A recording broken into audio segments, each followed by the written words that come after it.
Hey, welcome back to B&B Talk. It's Paul. I want to jump right into today's episode. What I think of today's episode, I think it's one of those ones, I don't want to call it a throwaway episode, we'll call it a builder episode, because it's one of those ones where I think not a lot goes on, but the writers are sort of using these episodes as building blocks that lead up to something big. Because the first thing we see is Liam and Bill and Katie, and they're working on a strategy for the takeover. Obviously, it's a little hard with Katie because she's related to Rick, but we could see Bill in full form. I mean, there's nothing he loves more than the thrill of the hunt, and you can tell he's into it.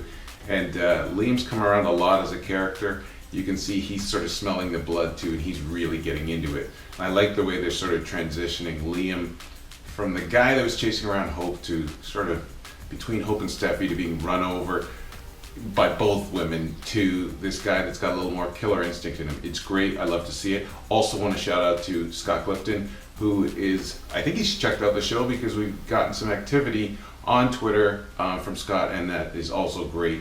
Also, I want to talk about what happens with Quinn. We see Quinn and Deacon, and they're planning their wedding until Brooke shows up.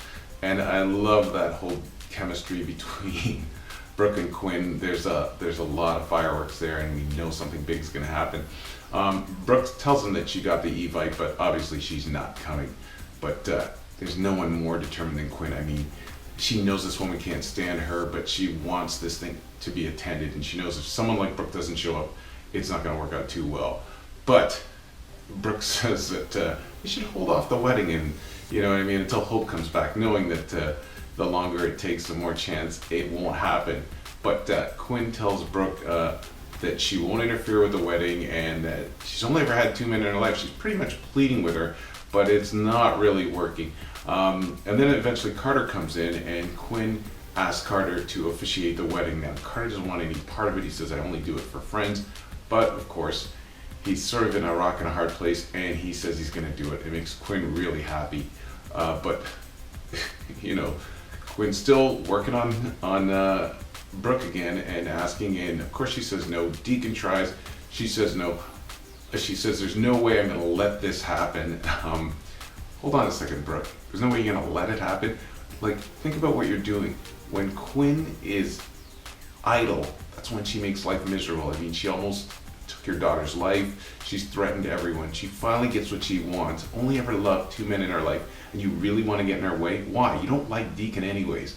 But now, we're hearing a different story, because Brooke, when she gets Deacon alone, tells him that I really care about you. You helped me through my alcoholism. What was that, like 2 weeks of alcoholism, and now you're over it? And you know, come on, give us a break here. Brooke, you know you don't want this guy. He's not your type, but you don't want him to be happy.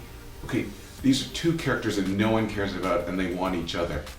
Makes sense to me. They sort of cancel each other out. It'll make your life easier, so get out of their way. Yeah, I'm talking to you. Get out of their way. Next, we see Nicole and Maya. And Nicole's coming around. She's starting to reap the benefits of, you know, being Maya's sister. So she's going to play nice and says she's going to keep the secret. Carter shows up, and they try that line on him, and he says, look, Rick deserves to know. It's only a matter of time.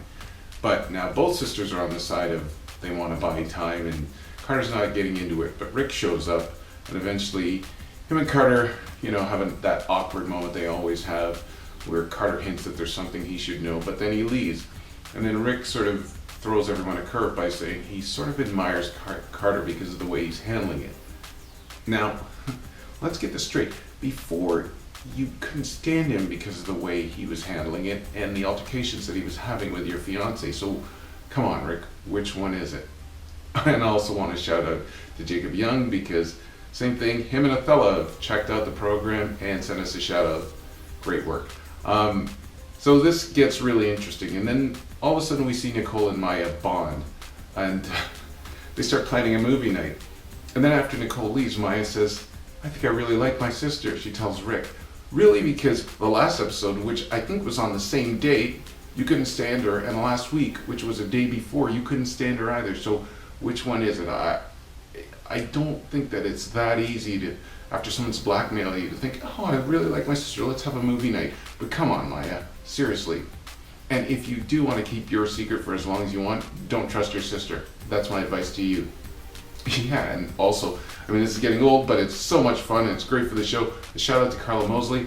She also checked out the program and sent us a note on Twitter. This is great. I love the support we're getting. And rolling along, we see Wyatt.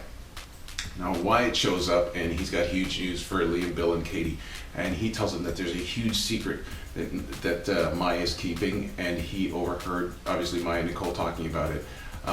So he tells them it's so huge it could bring Forster down. Now Bill and Liam tell him, absolutely, go ahead, do what you gotta do, and go get it. Obviously Katie's conflicted because this takeover is going to make it awkward. I mean, obviously this is her nephew and it's her sister's son, so they realize she's in a tough position. And she also reminds Bill that, hey, you're a tyrant, by the way, so it's sort of ironic you're trying to bring another tyrant down. I thought that was really funny, and I thought it was cool how Bill handled it, saying, he's all of a sudden a warm and fuzzy guy. I mean, I love that character. I love the Bill Spencer character. Warm and fuzzy you ain't, but definitely it's a bit of a reprieve to see him, at least towards his wife and his son, being warm and fuzzy, so it's awesome. So the last thing we see is Wyatt puts that plan in action. He starts schmoozing Nicole and he starts asking her what she thinks about her sister and saying that he wants to get to know her. Now we can tell that Nicole is boy crazy, so I think this is going to be really interesting because I think he's going to start a relationship with her. Obviously based on deceit, because on this show you can't start a relationship without deceit. So it's going to be really interesting to see how that goes and how long it's going to take to get the secret out. So like I said, this is a bit of a builder episode, and it was interesting to watch. I want to know what your thoughts are. Please hit me up at B&B Talk. It's Paul. I'm having a great time. Also check out our social media as well. We are on Pinterest and we're on Twitter, and the Twitter right now, having a lot of fun with it. So have a great day. We'll talk to you soon.